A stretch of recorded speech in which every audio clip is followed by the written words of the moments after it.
Good evening and welcome to another episode of the Koch Korner. I am Jeremy Koch, the Artistic Director at Farmers Alley Theater, and the Koch Korner is an interview series that's part of the Farmers Alley at Home series, where I interview artists, theater makers, and community leaders from Kalamazoo and across the country who are dedicated to enriching the theater while creating opportunity for equity and access to all who love this theater form. Tonight I have someone who embodies that in many ways, Alfrelynn J. Roberts, and I can't wait to bring her out and talk to her about all things theater and TV and film and art as activism. It's going to be a great interview. So thank you so much for tuning in. So let me bring her out.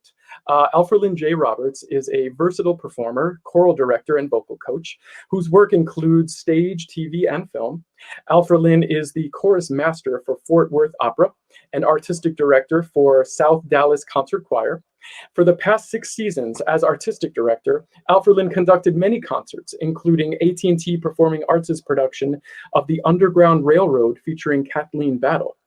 Currently, Alfrelynn is the vocal choral coach for seven different high schools.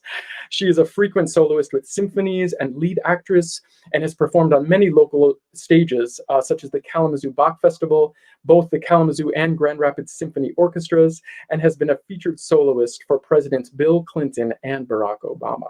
She performed with Opera Grand Rapids, the Michigan Opera Theater, the Lyric Opera of Chicago, and played the dual roles of Minnie and Angela in the Farmers Alley Theater production of Parade in June of 2010. Alongside Alfrelynn's music and theater accomplishments, she has served as executive director for Lone Star Wind Orchestra in Dallas. Among her TV and film credits include the documentary Harriet Tubman, They Called Her Moses, which I watched recently and was very surprised to see this familiar face. Let's bring that face in here.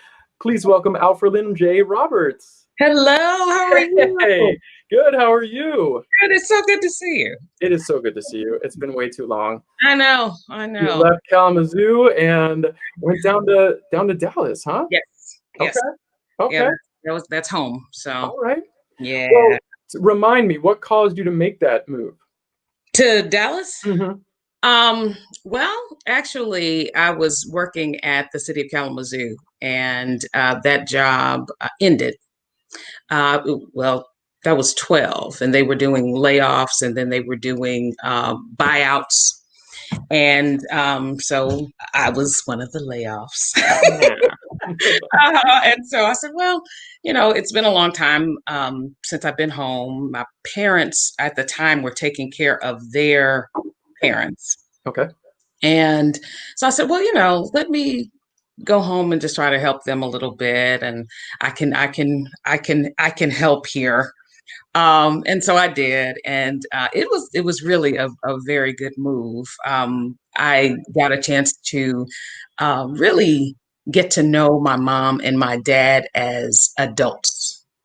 Okay. And that's very different, than just the adult-child relationship, and just really getting to know them like that that was the best thing ever. Absolutely. Well, that's kind of been a silver lining from this, crazy pandemic time is many of us get to spend extra time with family. Right. And if you don't, I'm so sorry. I know this has been really rough on a lot of people. So, but, I feel very fortunate that I've been able to spend extra time with, with Deneen, my wife, and my kids, Jason and Carly, and my mother-in-law, Kathy. It's been one of the, like I said, a silver lining. Yeah. And there have been several, even though, you have the other stuff coming at you like this. Oh, yes. Oh, yes. But yeah, I agree. Absolutely. Well, speaking of mom and dad, let's go a little further back and allow our viewers to learn a little bit more about you. So what got you into, the arts and singing and acting and all of that? You said further back. So let's start with my mother. Okay.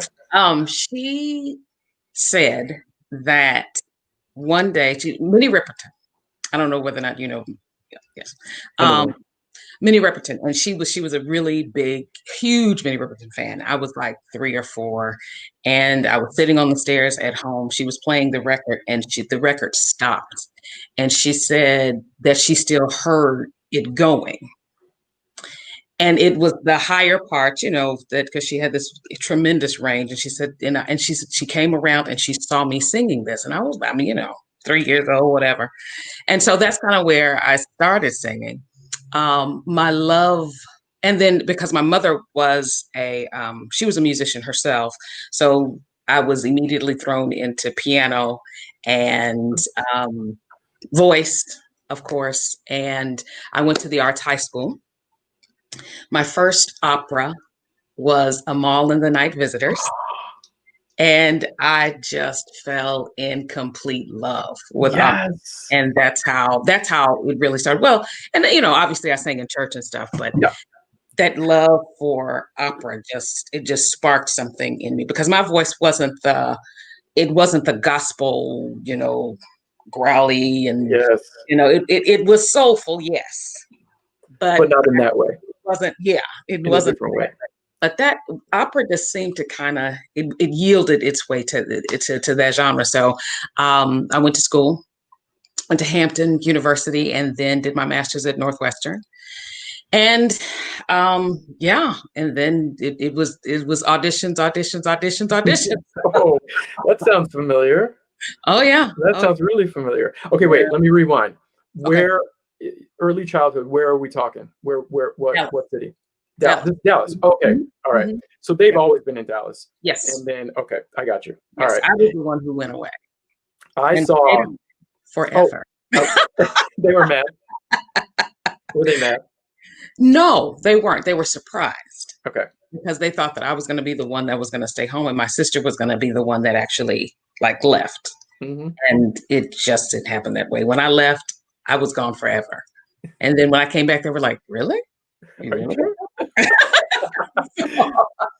I saw Amal and the Night Visitors. My mom, shout out to my mom, Mel. Yeah. My mom and stepdad, they took me to see it at Radio City Music Hall in New York. And I still remember one of them, the three wise men, or who the line. I couldn't get this out of my head for a week. It was like licorice, licorice, lots and lots of lovely licorice, something like that. He was talking about his licorice, but he pronounced it licorice. And I just thought, I was probably 10 years old, and I thought that was just the craziest, weirdest, coolest thing. That's funny. Yeah, I still remember that. Yeah. Yes, I mean, then that's just another great example of how theater and art can inspire young minds. Yeah. And it puts you on a path of becoming an artist, but for some it just puts them on the path of being an art lover. And no matter what it is, I believe so strongly in the power of theater and the importance of theater in young minds. Yeah. Right. Absolutely. Absolutely. Yeah. So for a whole lot.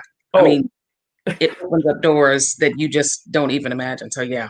well, it sparks, parts of your brain, and encourages, imagination. But then the thing I love about theater and opera is like this too, but any art form that can help people with their empathy, as a young child watching theater and as an actor myself, putting myself in other people's shoes is such an important life lesson. It is. Let alone, did you find that too? Yeah, I do. I find that to be so helpful in life in general. And when you can, like you said, empathize with someone else and really embody that person, then it makes your walk in life just a little bit, maybe not easier, but a little bit, you're able to process some of the things that are going on in life a little bit better. And you're able to say, okay, well, I understand where you're coming from. Yes. I might not agree. Yep. I might not even, really, really totally understand, but I can at least empathize with where you're coming from here. So, and it's so important for, I mean, we're kind of getting ahead in the interview, but it's so important for, making the world a better place, which is, that empathy allows people to lose their fear and hatred and ignorance, because they're seeing a story of a Black family or, a member of the LGBTQIA community, that story where you see, oh, they just want the same things I do. They just want to have their friends and their family and be happy and healthy and, we all want the same thing. Right. So, yeah. Right. So true. So true. Yes. Okay. All right. We'll get to that later. I'm getting ahead of myself. So what brought you to Kalamazoo? I actually took a job at Kalamazoo College. I was the director of summer programs, and had nothing to do with music. Really, for that part of my life, this part of my life, all I'm doing is singing and acting and doing musical things. But that part of my life, I was always working a full-time job and always auditioning because I needed money to audition. Yes. And so you have to work in order for that to happen. Plus, I like to eat. Yes. So I worked. Interesting how that works. Interesting, Mm-hmm. So I took a full-time job as the director of summer programs at Kalamazoo College. Okay. And there I met Jim Turner. Okay. And he became my vocal coach. And I just got a chance to perform, just everything and anything.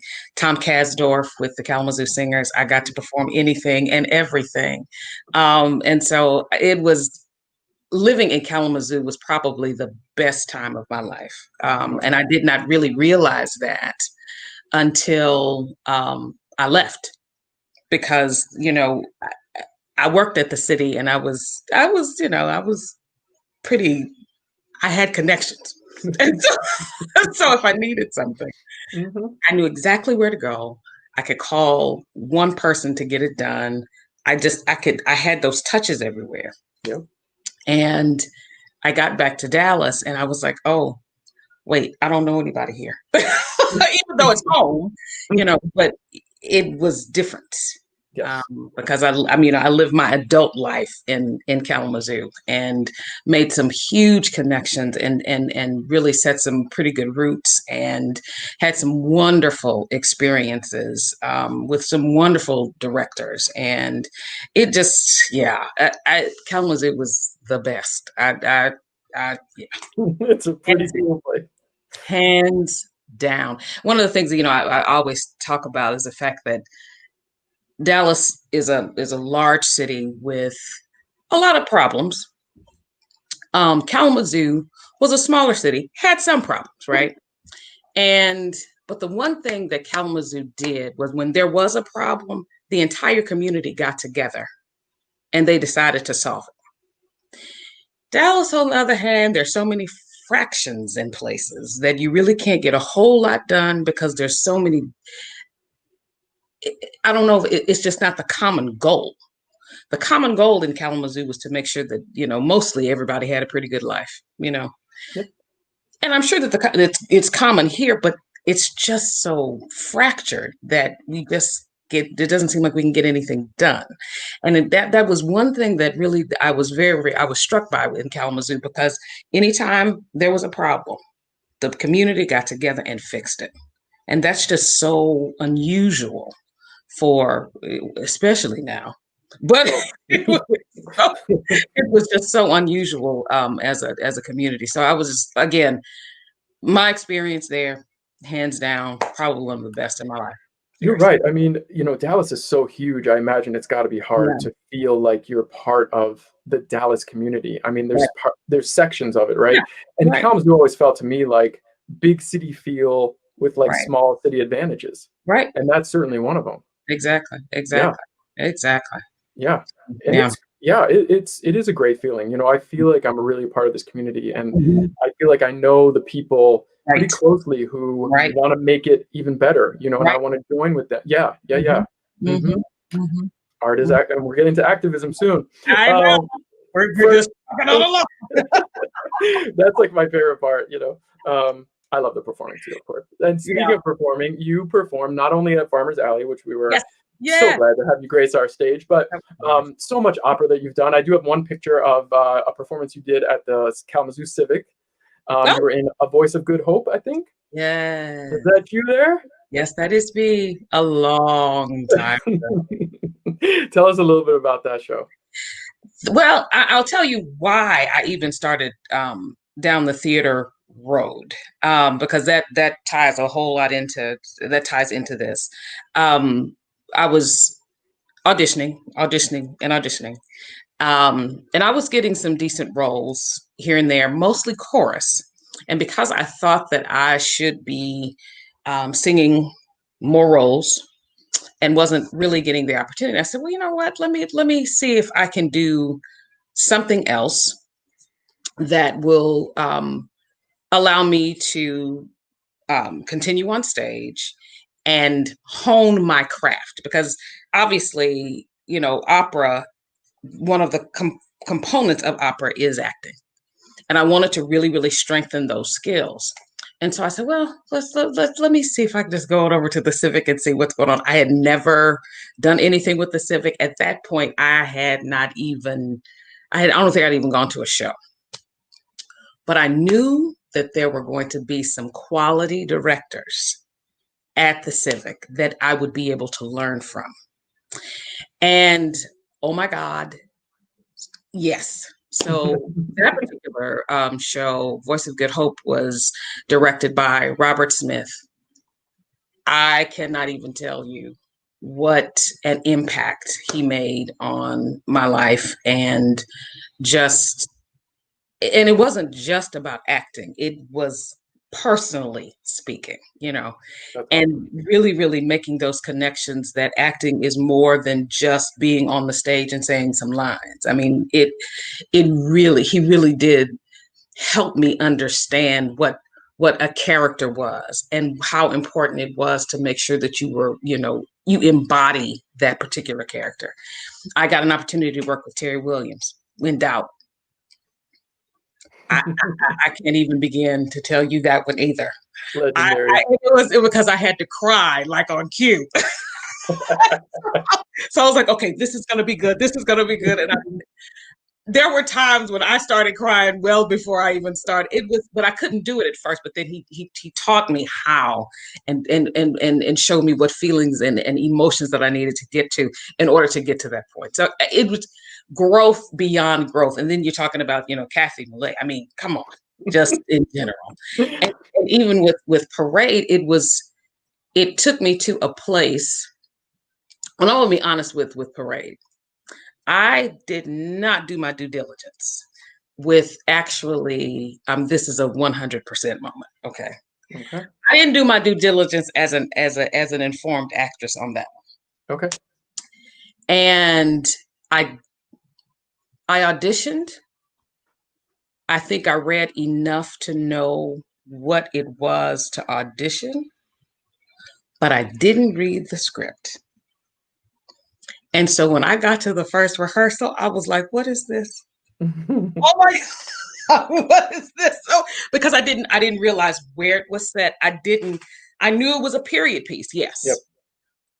But I didn't do what I really needed to do. And so I had to really talk with myself a little bit.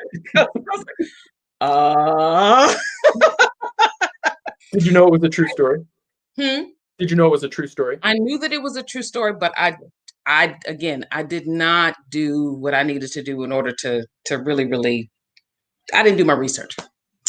That's a lesson. That was a lesson for me because I haven't done that since.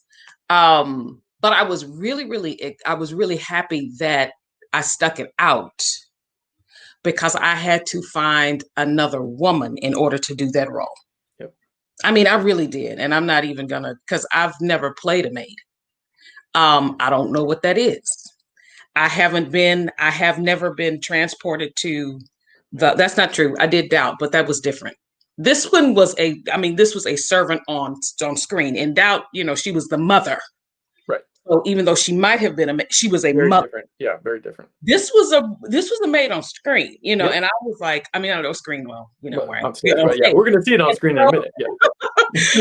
And so my mind went, oh, wait.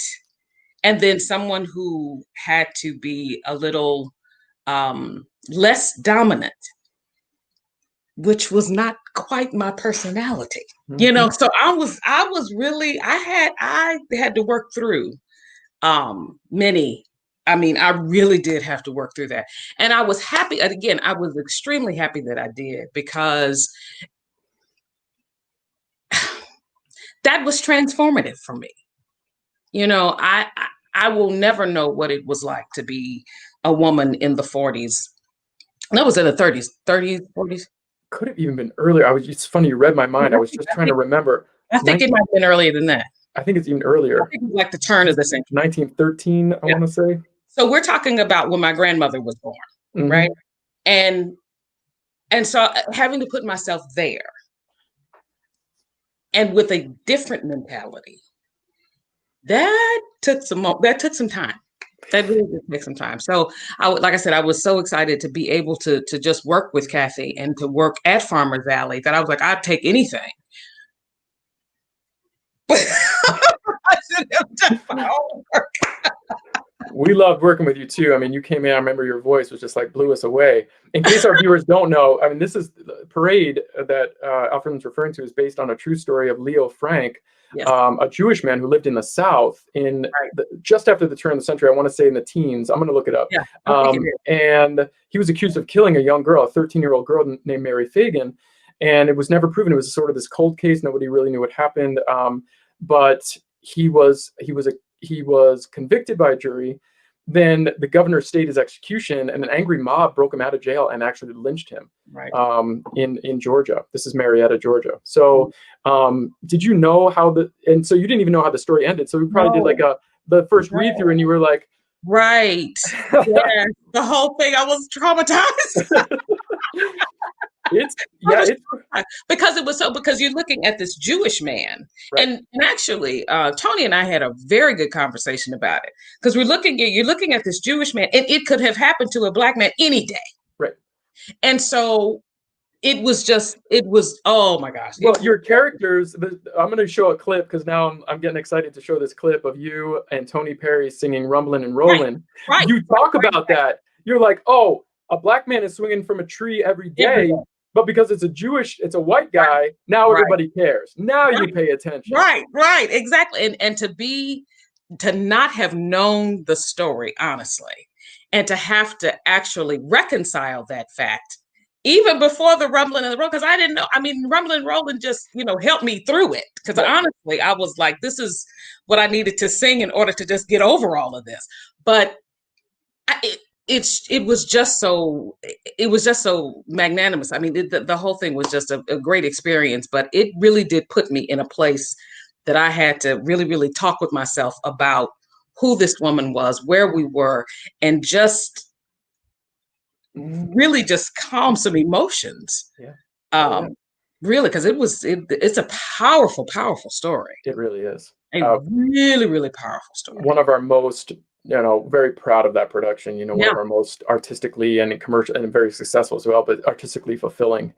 Great score, great story, true story, powerful ending, super powerful, almost too powerful. Some people were like, they couldn't handle it because our theater is small, you know what I mean? It's right there, 100 seats.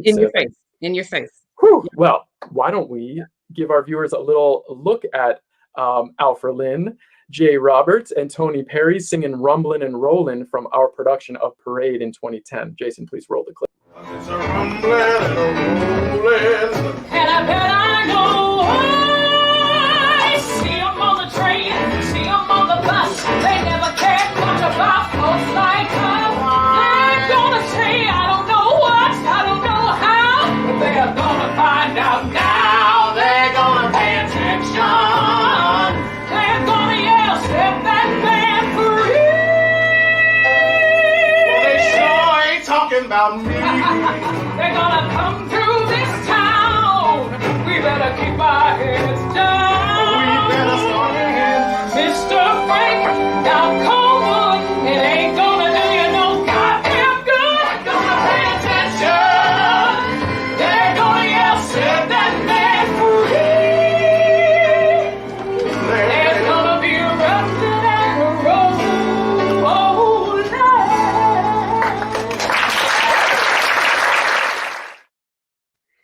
Awesome. Gosh, you guys are great. Those voices were just so powerful. It's interesting because even in that clip, and again, I hadn't seen that clip in forever. But even in that clip, the lyrics are very clear. They knew that he was going to get off. Oh yeah. But they knew that would never happen to them. And again, having to really kind of reconcile those feelings in that show, it was just and that was 2010, right? So flash forward 10 years later, here we are in 2020, and those feelings, I mean, and I recognize myself as a privileged white man, but recognizing that those feelings are even more clear today, feeling like, black men getting convicted and incarcerated at a much higher rate than white men, and not getting away with things that a white man might get away with, right? Right, absolutely. Today it's even more prevalent. Yeah, I have said this a couple of times, and some people don't get it when I say it, but I say that 2020, as hellish as it has really been an eye-opening year. 2020 is the year of vision. And I still think that it really, really has. And COVID happening when it did allowed the world to just stop. That's true. And when the world stopped, the world was able to see what happens in Black and brown neighborhoods every day. Yep. Because that wasn't new. No. It was just the world saw it. Mm-hmm. Because we weren't running around. We weren't traveling everywhere, going to work, and we were at home. That's right. In front of the TV, social media. There was nowhere we could go. That's right. And so it was in your face. That's right. And I think almost, go ahead. No, I was going to say you almost couldn't not pay attention. Right, exactly. You had to watch that George Floyd video. You had to, because it was everywhere. It was so important. Everyone was talking about it, and everybody watched it, I think, for the most part, right? And so how can you watch that and not feel incredibly angry and sad and all of those things that we all felt? So they kind of helped, it obviously helped spark the movement. Further. Yeah. And I think it was, obviously, no one wants to ever see anyone die like that, especially, or ever. But I think the world needed to see it in order to really, really understand. We were talking about that empathy that you have, and everyone could not necessarily put themselves in that place, but they couldn't just wrap their head around how this was happening in front of their eyes, Yep. So I think, like I said, 2020 is hell, but there's some things that needed to be seen so that we could all wake up. I agree.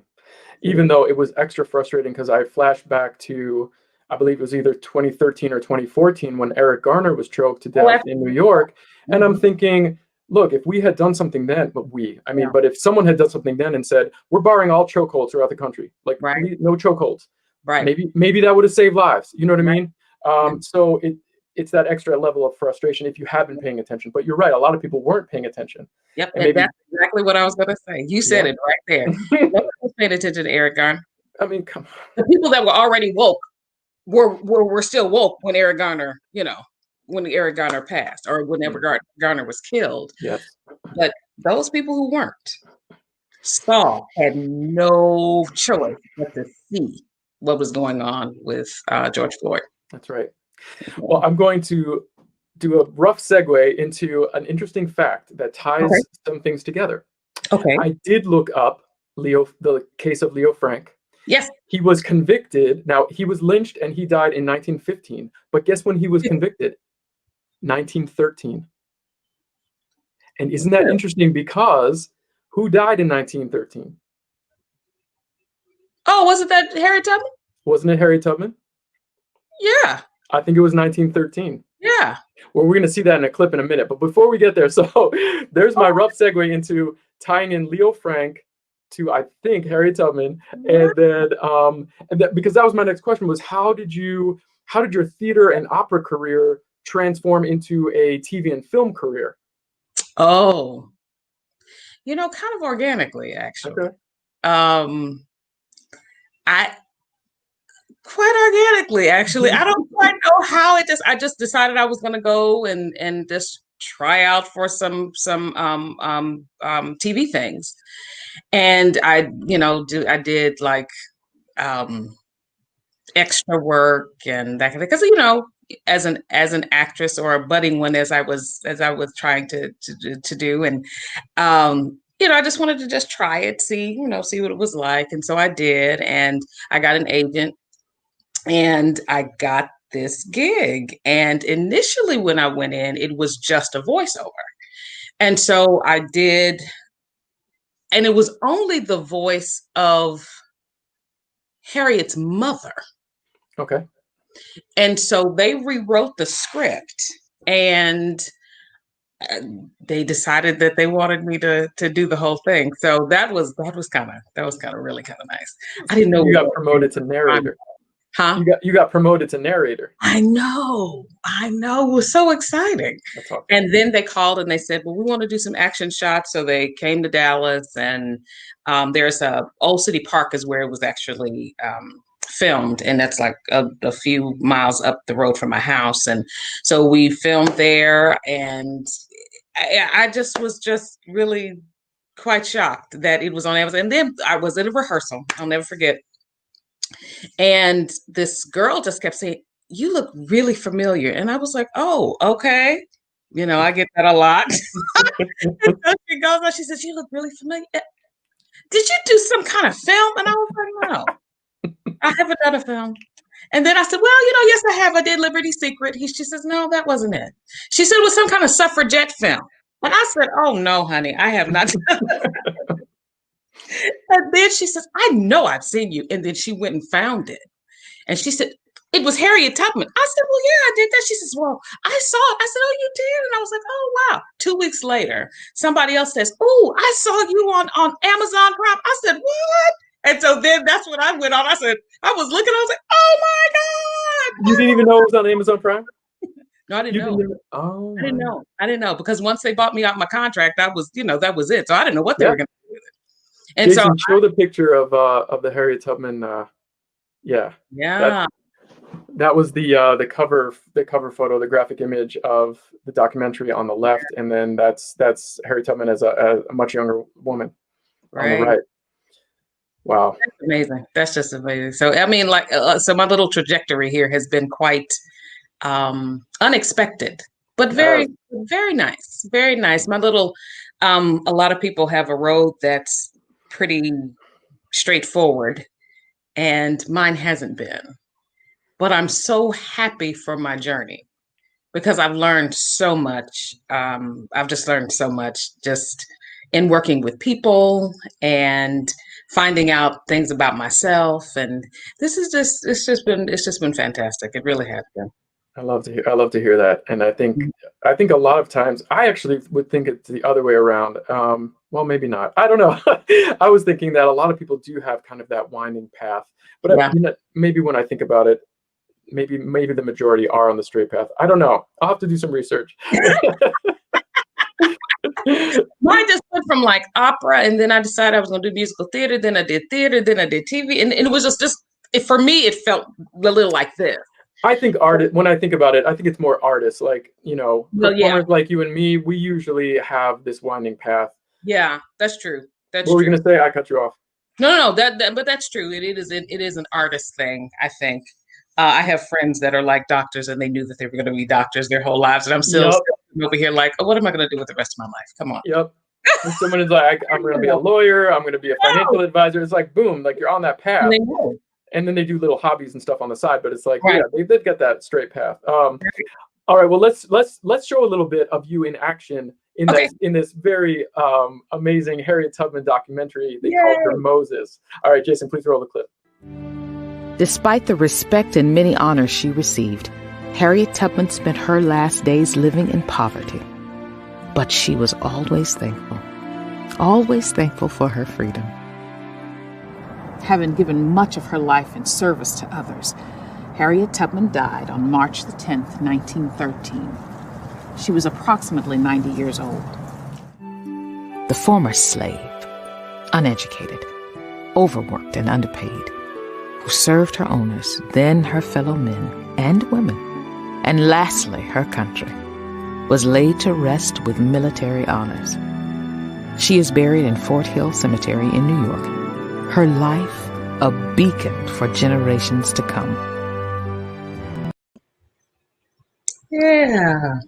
So good. I learned so much, and it was so great to see you. And your narration skills were great. And then you also had some voices. So you did some other voiceovers in there too, right? Yes. So you still were the mother.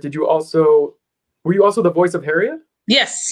Oh yeah, I thought it ended up being everything. When I did the initial audition, I was only auditioning from the mother. Okay. And then they had me sing a little bit. And then, like I said, I think they just changed the whole script. So That's awesome. Did you get to sing in the? Well, I'm sorry. Say again. I said I was happy. Of course. Did you get to sing in the documentary? I don't know. No. Yes. I can't remember now. I can't remember. I did sing a little bit, Okay. and I can't remember whether or not they kept that piece. I know they showed some spirituals. Right. I I'll don't remember if that was me. I just have to watch it again. I'll have to watch it again. But how interesting. I was right. 1913 is when she died. It's the same year that he was convicted. Yeah. So this every so often these things will pop up with these interesting little connections and parallels. And how interesting that year is connecting two of the pieces that we're talking about. Right. That you were involved with. Yeah. Yeah. Kind of cool. Amazing. Interesting. Now you've done some other. I have a picture of you in a TV production called Man from Mars. Yes. What was this about? That was a short film that actually won the Louisiana Film Competition. Oh, cool. And you're going to make me forget his name. I forgot his name that quickly. I'm sorry. Well, Johnny Stapleton was the director. And I did an audition and got that particular role. And it was a two-person shoot. And we had to film it in Louisiana because that's one of the things. And it's a fantastic opportunity for folks to actually make films, and then they have to do the films in Louisiana. Okay. And so all of the directors go to Louisiana and do the film. And then they have a film festival where folks pick the best actress, the best actor, and then they pick the best picture. And that I think it was, I can't remember the year, but it won that year. I think it was 2016, maybe. I think so. And it won that year. Yeah. So she was a very spiritual woman. Awesome. That lived in one of the towns in Louisiana, and she just kind of took him on a spiritual journey. So I think it was 30-minute show. Yeah. Okay. Everybody should check that out, and you should check out Harriet Tubman. They called her Moses. It was great. The reason I saw that is because I was trying to do my part to educate myself in this time of the Black Lives Matter movement.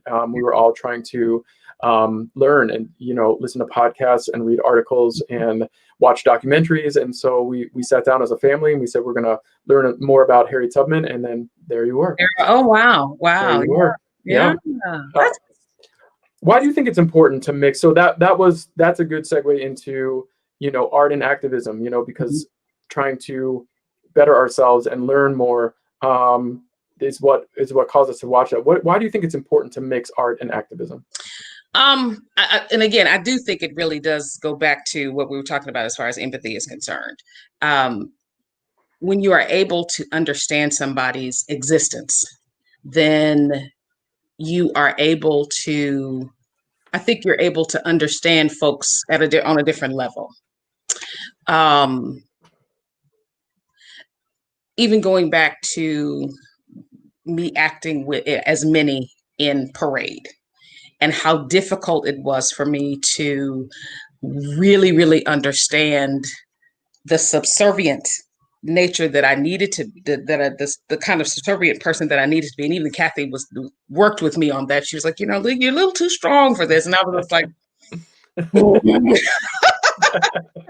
so I really honestly went and talked to my grandmother, because she was a domestic, and just trying to understand how, you had to act and how you had to be. But then when you were with your family, it was something else. So being able to embody the role of Minnie, and really understand the plight of my grandmother, and understanding that even though she was the subservient person here, at her church, she was trying to register people to vote. Yes. And so it's that kind of, I don't want to call it a double life, but it's almost a kind of double life that they had to live. And so in my own world, understanding that it is necessary sometimes to be a little bit, you don't have to be headstrong and just as, bombastic with things. And maybe you can get a few more things done. But at the same time, show people what they need to know in order to know what they need to know about yourself, so that they can be empathetic with your plight, and not necessarily, dumb down who you are, but be open enough to show them who you are, so that they can empathize, and hopefully they'll be able to help you, get to whatever common goal that you're trying to get to. That's right. That's a great point. That's a great point.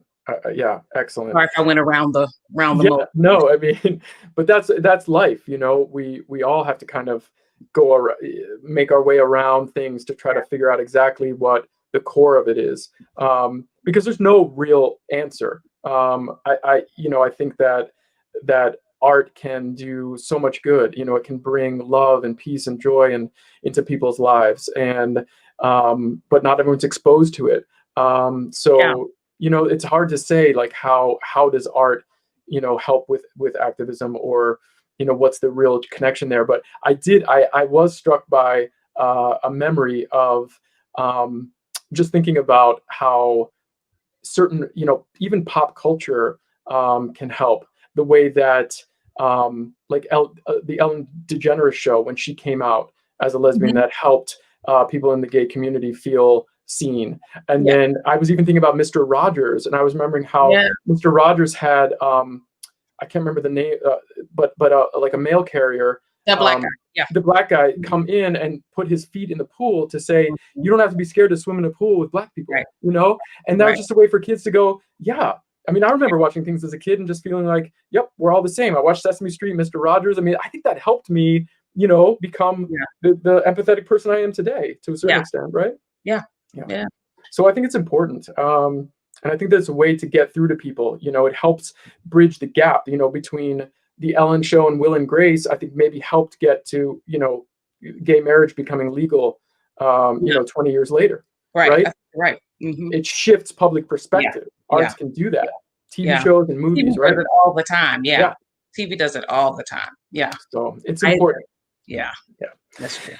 What do you think are some ways that artists of color, members of the BIPOC community, can be more fully represented in the theater, in the arts?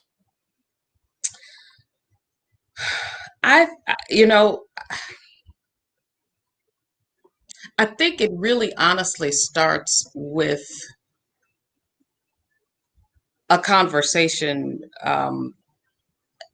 at the upper levels, and an understanding that there is value in having people of color and people of different sexual orientations in as a part of making art, whatever that art is.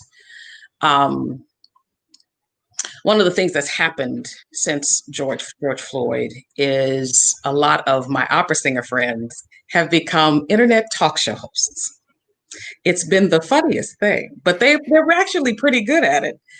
But having those opportunities have also opened doors for them to be able to sit on different boards, or being asked to sit on different boards of opera companies that they would have never been able to sit on.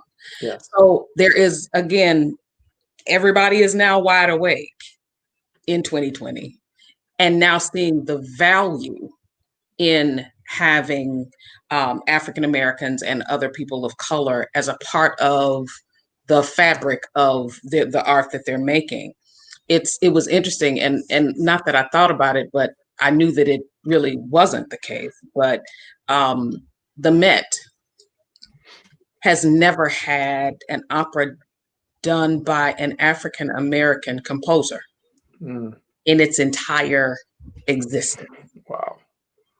And so I think it's 2021 or was supposed, it was, I think, well, now it's 21-22 because they've canceled their season for next year. But they're going to do one of Terence Blanchard's operas. Okay. Again, somehow, somewhere down the line during this year, they saw the value. Yeah. And I think that's what it takes. It takes folks actually seeing the value in somebody. Right. And it does start from that voice will be an important voice to making your art, you know. Of course. And I don't think everybody got that. And I don't know, and I really don't know if people get it, you know. I mean, I think right now it's conceptual because of where we are. And, you know, we're gonna try and be woke, we're gonna try and be down. And they're making strides, don't get me wrong, but I want to see if they really find the value in this and really wholeheartedly make people of color and folks of different origins, just, you know, if they really if they're serious about making them a part of art.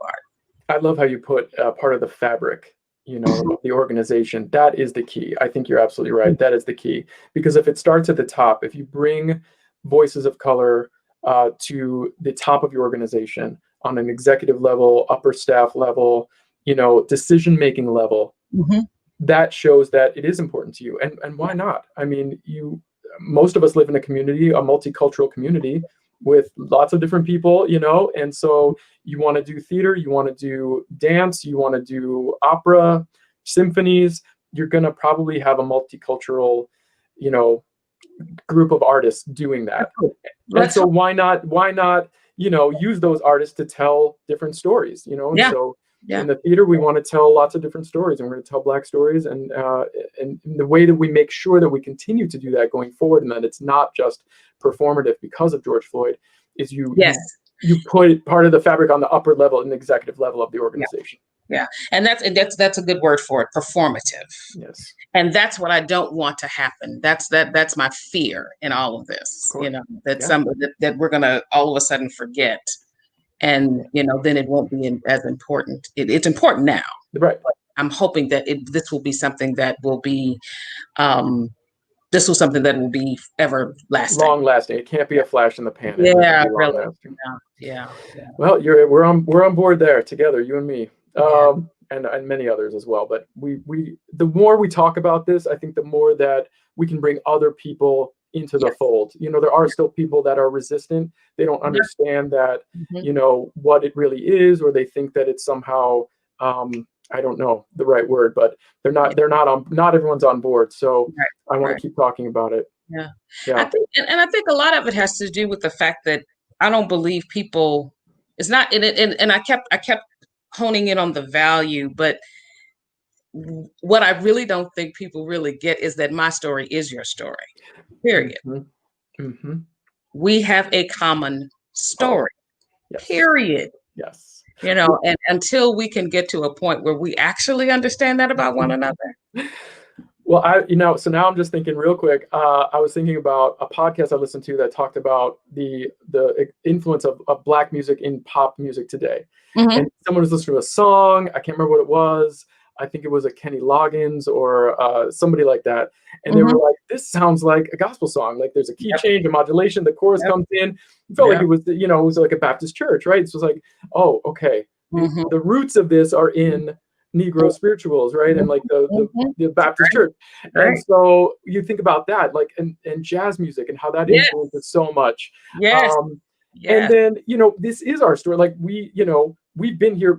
Black people were brought here in 1619 is what, you know, is what I learned. And so that's a long time. And so it's all of it. That is part of the story. You know, now that Black people are woven into the fabric of the history of this nation. It hasn't been a good history. Black people have not been treated well over the last 400 years, but it's part of the history, right? And so we have to recognize that. And if you want to take it even further, I mean, human beings, scientists have said that human life started in Africa.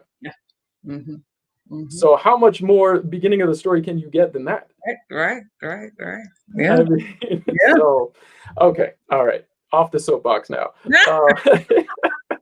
But I think it's important for people to know this and to say to themselves, you know, again, just to tie back to what I said earlier, we are all the same. We all want the same things. I mean, for the most part, right? And so nothing to be afraid of, nothing to be, you know, that you can't just wrap your head around and just say, these are my brothers and sisters. We are all the same. We're all made from the same stuff. Right. Let's act that way. Yeah, I agree. So other than the arts, I always end my interviews this way. Other than the arts, what is giving hope? What is giving you hope right now? Where do you look for inspiration other than art? Other than art? Mm-hmm. I don't know if there is a place other than art. What is if there is anything else? Well, normally I'd say that I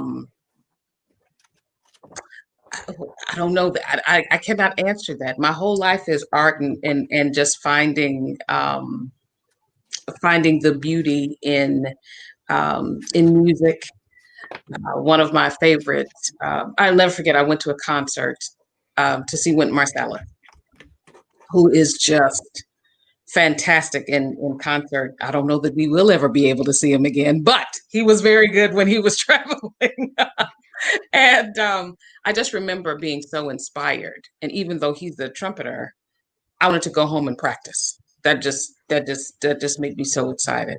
And so I think for me, it's finding the artistry in others. And when others are excelling at their craft, that just gives me so much joy. And I'm just so excited for them because I know how hard it is to be the best at what you do. And I just love celebrating with others and celebrating with others when they are just at the top of their game. It just makes me just so happy. That is inspiring. And you work with, you know, I know you work with a lot of artists and young artists. Yeah, so you are helping to shape, you know, the next artists and arts appreciators. That's not a thing. Appreciators of art. I'm going to turn. They exist. Yes, and art lovers is what I meant to say. And that is so important too. So, you know, thank you for that. And thank you for helping to make Dallas and the world a better place. We need more people like you. Yes. So thank you for being here. I'm going to give a couple notes of what's next at Farmers Alley. So I want to thank you for joining me. I'll come back to you in just a moment. I want to thank Jason, our producer. And so I want to encourage our viewers that you can follow us. Remind you can follow us on social media. You can like and subscribe to our YouTube channel to keep up with everything that's going on at Farmers Alley, some of which are coming up right now. So up next at Farmers Alley at Home, this Sunday, the 24th at 8 p.m., we have another Broadway Battles, and this time it's the spooky edition. Host Adam Weiner will be the judge as 3 contestants battle it out, discussing musicals with a Halloween theme. Grab your flashlight and candy and don't miss it. Then, we are so excited to say that on Thursday, October 29th, Lady Lorraine, The Conviction of Lady Lorraine, a teleplay, premieres on Broadway On Demand, and you can get your tickets now. It's set in Memphis, Tennessee, near the iconic Lorraine Motel, where Martin Luther King Jr. was assassinated. And a writer has a brief but powerful encounter with a homeless woman, Lady Lorraine. 1 year later, the writer returns, hoping Lady Lorraine will share her story. But our writer quickly finds herself asking new questions and realizing she, too, is on a quest for recognition and action. Written by and starring Dwandra Nicole Lampkin, with videography, editing, and direction by Thomas Murray, Didi Batiste, and Nick Muirling of the Waltzing Mechanics Company. You are not going to want to miss this special event. In fact, I'm going to give you a little tease right now. Jason, please roll the promo. Well, I was asking if you saw that woman across the street.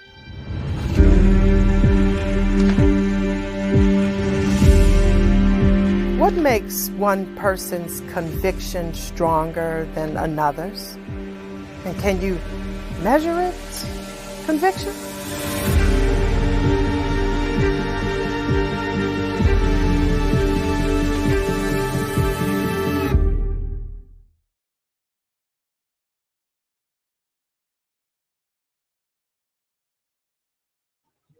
Awesome. Awesome. Great job, Dwandra, and everyone at Waltzing Mechanics. You do not want to miss this. Go to farmersalleytheater.com right now and find out how you can get tickets to this virtual event. After that, we will be presenting by request Farmers Alley Favorites, a virtual fundraiser chosen by you, our fans. This is a fundraiser featuring Farmers Alley talent, both local and from Broadway, performing songs and scenes from our theater's prolific history. Utilizing remastered archival videos along with brand new performances, we'll be touching on some of our greatest hits like $1 Million Quartet, Cabaret, Fun Home, and others. By Request premieres November 21st and will be available on demand through November 29th. And then in December, we're offering Home for the Holidays with Farmers Alley Theater and Friends. This features a myriad of artists from across the West Michigan area. This holiday season is to be unlike any other, and Farmers Alley wants to bring all the comforts of a normal holiday to you and yours. Featuring singers, musicians, and other media, Home for the Holidays brings all the classic songs of the season to you, as well as some new offerings that will influence new traditions. Grab cocoa or a rum toddy, snuggle by the fireplace, and join us for Home for the Holidays. Tickets for all of these unique events are on sale now, so please visit our website. One quick appeal, this pandemic has hit everyone very hard, but it's actually hit the arts community especially hard. If you like what we do, and if you're financially able to and pretty stable there, please consider making a donation to us at farmersalleytheater.online/give. And one more time, I want to say thank you to Alfrelynn J. Roberts and our producer, Jason. Any final thoughts, Alfrelynn? This has been a fantastic experience. This has been just a lot of fun, and thank you for allowing me to ramble a little bit. That's what friends are for. I don't think you rambled. I think you were pretty insightful. This was a lot of fun. I'd love to do this again. And I'm available to do shows at Farmers Alley too. Oh, really? Yeah. Gosh, I really hope that comes up soon. We are crossing our fingers when we can open our doors again. These virtual events are fun. I mean, they're going to be, we're working really hard for these virtual things, but of course we want to have the audience back in there. So I will keep that in mind, and we would love to have you back. I would love to be back at Farmers Alley. Oh, you're so talented and you're so kind. You're just a wonderful human being. Thank you. Thank you again for being here. Thanks again to Jason. Thank you for watching. And in the spirit of arts and theater, which is always collaborative, I want to remind everyone that we have to work together to make the world a better place. Good night. Thanks for watching.